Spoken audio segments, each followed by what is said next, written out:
Good morning. These are the last chapter of the Forensic 5. Chapter 3. Last chapter and the last part of the chapter 3.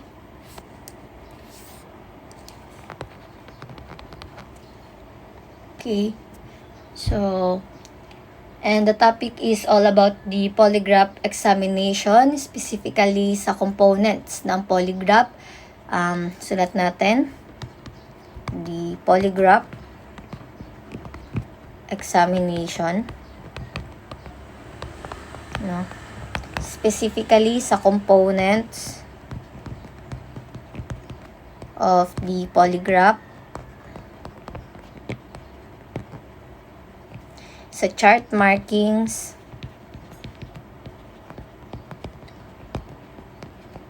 and sa chart interpretation.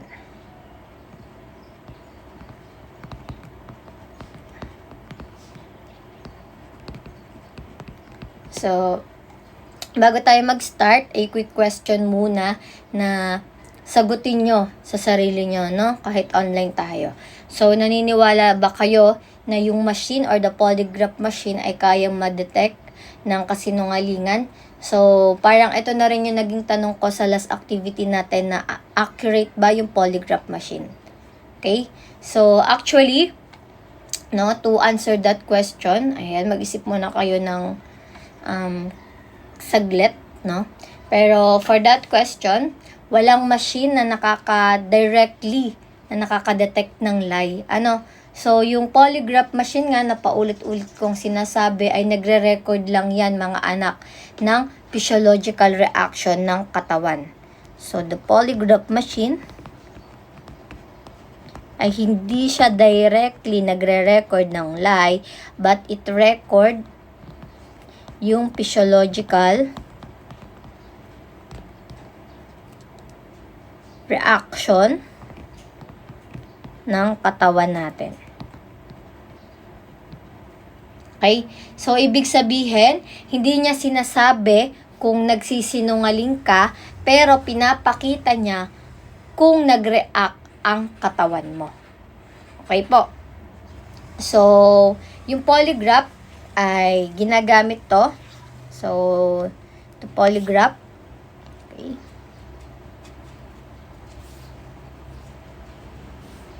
Polygraph ay ginagamit sa criminal investigation.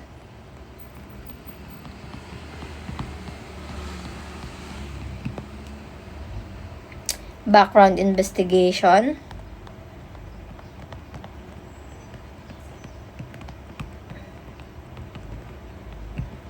And security clearance.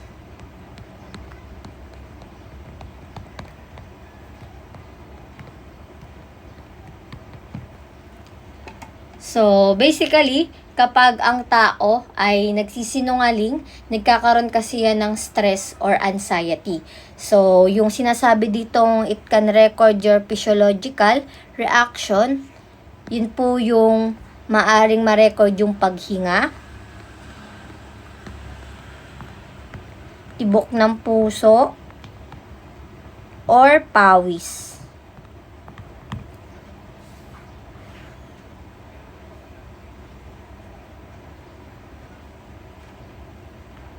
So, kapag ang nire-record ay paghinga, anong component ng polygraph? Pneumograph. Kapag tibok ng puso, anong component ng polygraph?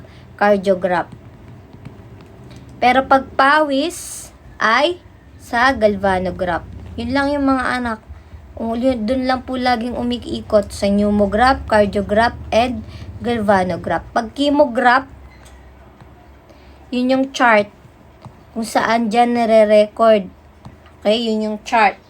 So, di ba may mga wires yan, yung pinakita kong mga component, may mga wires.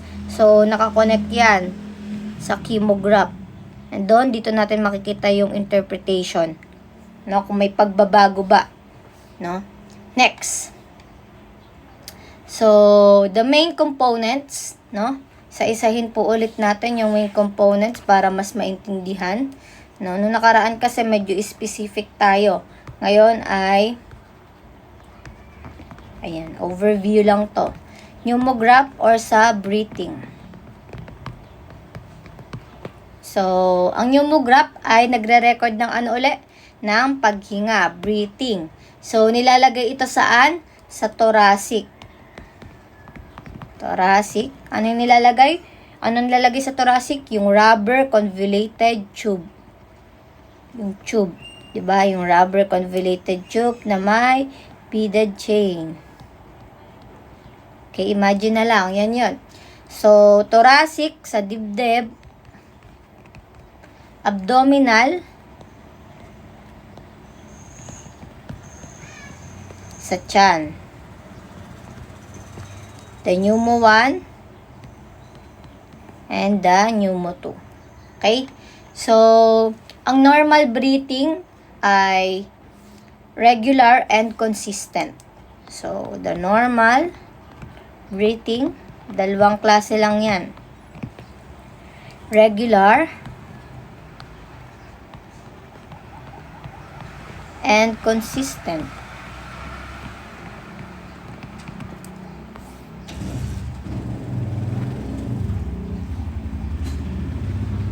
So, kapag naman may deception or nagsisinungaling, no? Ano magiging paghinga? Paano yung magiging paghinga kapag ka nagsisinungaling? Maaring respiratory block,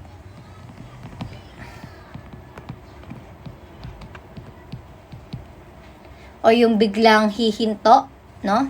Next, the hyperventilation.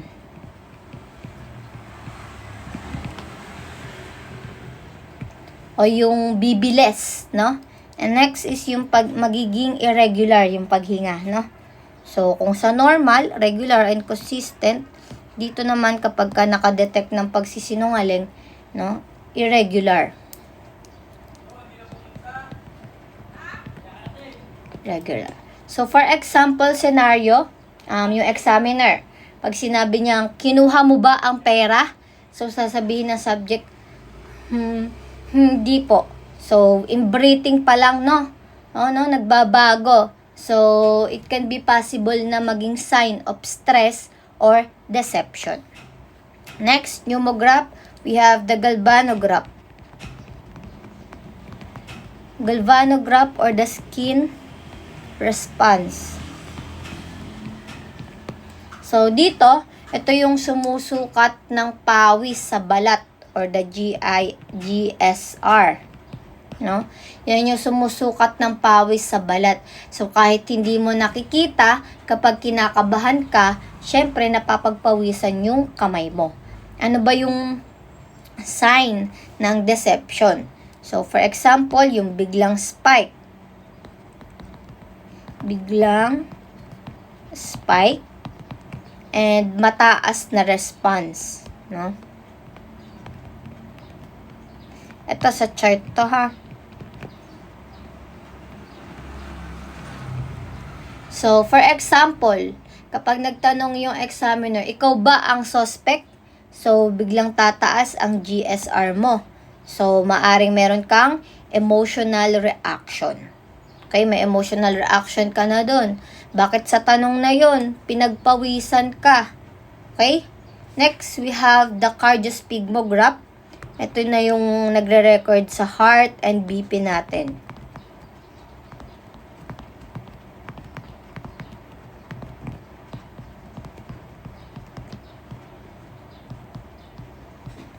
Okay? So, ito naman yung sumusukat ng heart rate, ng pulse, and ng blood pressure. So, ang sign ng deception ay kapag mataas yung BP mo, no? And pag may pagbabago sa pulse mo, no? May irregular pattern din pagdating dito, no? So, for example, kapag guilty ka sa mga tanong, and guilty ka naman talaga, tataas yung tibok ng puso mo habang sumasagot. Ano po? And for the next part, we have the computerized polygraph.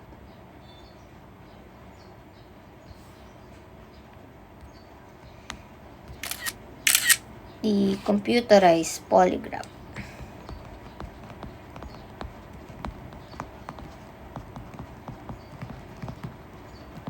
Dito naman, yung tinatawag natin na modern system, ito yung ginagamit. Meron din tayo nito sa ating school. Yung LX4000,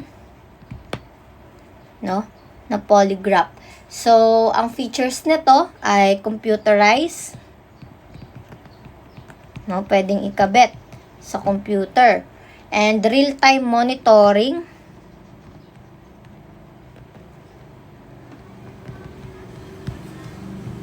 and mas malinaw ang charts.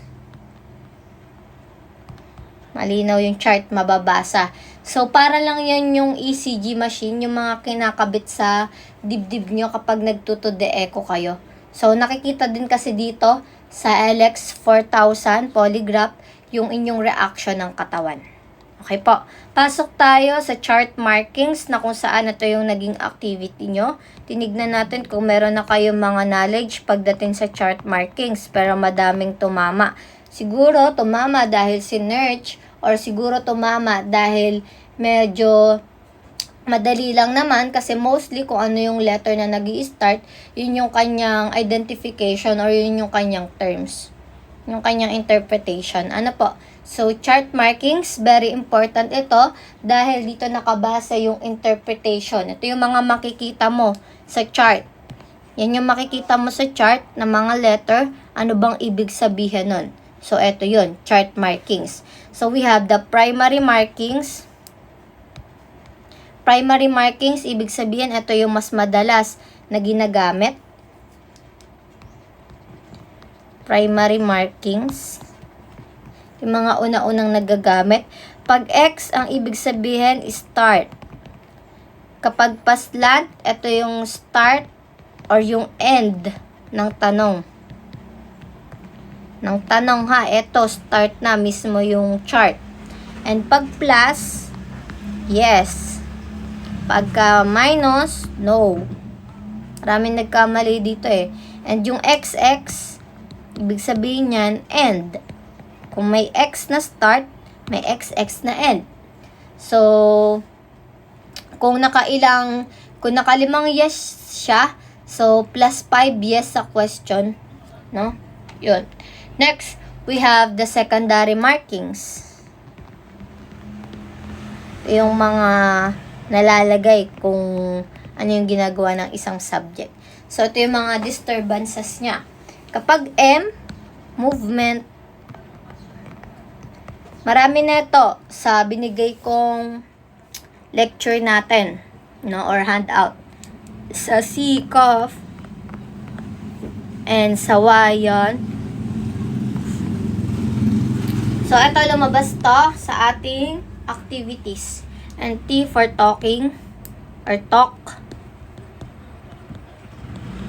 So, OSN, outside noise. Diba? Kapag may room,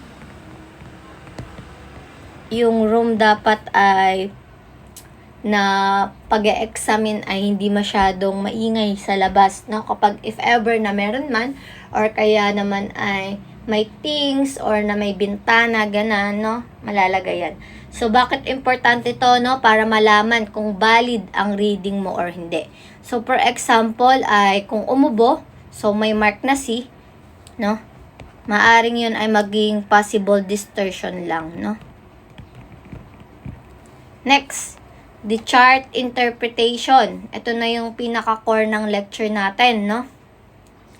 Chart.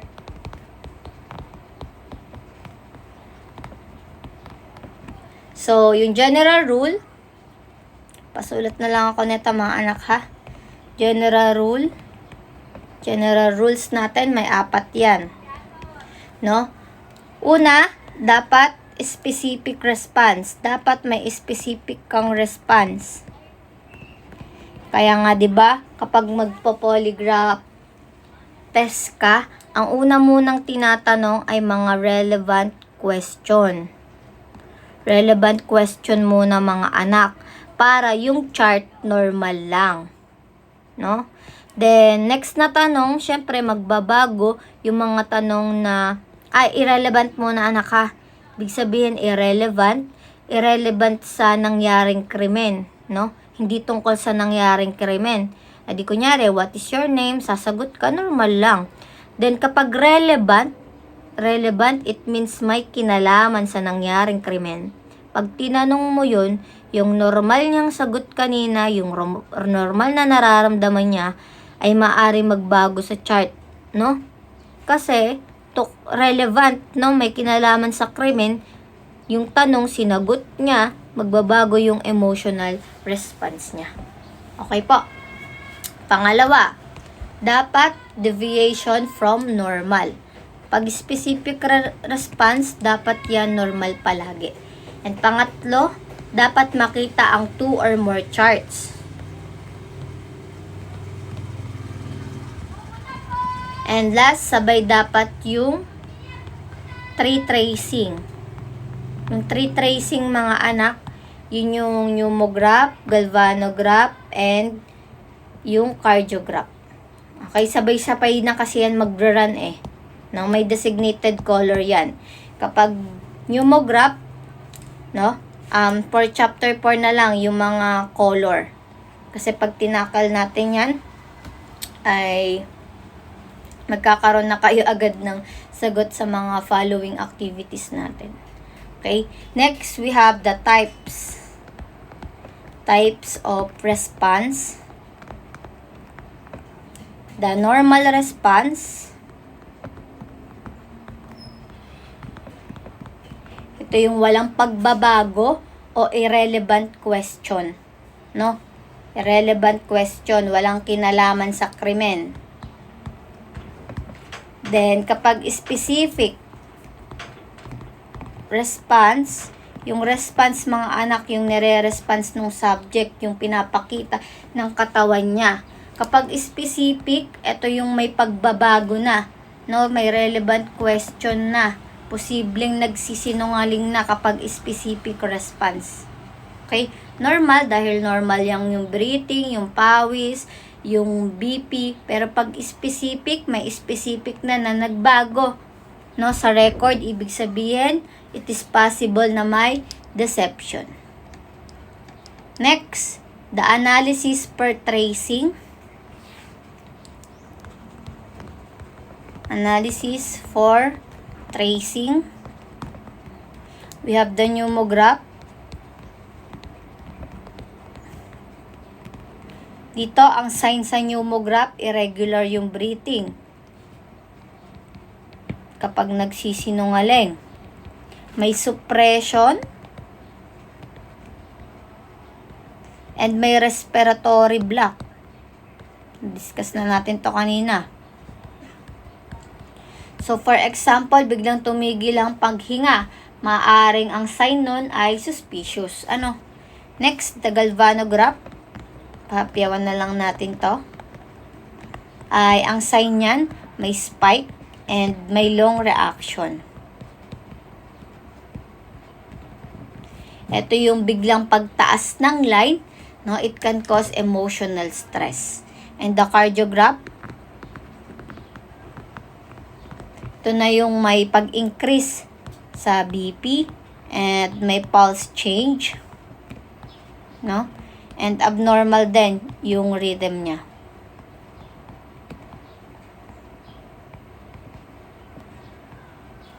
So, for example, tumataas yung BP mo habang sumasagot ka. Okay? So, second to the last part is the peak of tension test. Ito, pag peak of tension test. Dito naman, ito yung technique para mahanap yung point of deception. So, yung mga tanong dito ay relevant, no? So, example, ikaw ba yung kumuha ng pera sa drawer? Ikaw ba ang kumuha sa cabinet? Ikaw ba ang kumuha sa bag? So, kung sa bag, ito yung may pinakamalakas na example mo na ulit, yung tanong. Tatlong tanong, ikaw ba yung kumuha sa pera sa drawer? Drawer. So, another tanong, ikaw ba yung kumuha sa cabinet? Cabinet. Ikaw ba ang kumuha sa bag? No? Kapag kung sa bag yung may pinakamalakas na reaction, it is possible na doon nangyari yung crime. No? Kung dito wala siyang reaction kasi hindi naman talaga siya kumuha sa drawer, di naman sa cabinet. Pero pag yung reaction niya ay mataas, pag yung bag, narinig niya yung word na bag, ibig sabihin doon may possible na nangyari yung crime. Okay? Next, in a real life application, no?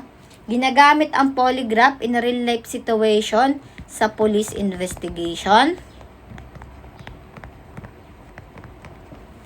And sa hiring, no, pagdating sa NBI and PNP, and even sa security agencies. So, hindi ito 100% accurate, pero nakadepende sa examiner, nakadepende sa professional skills niya, no? So, yun lamang naman mga anak.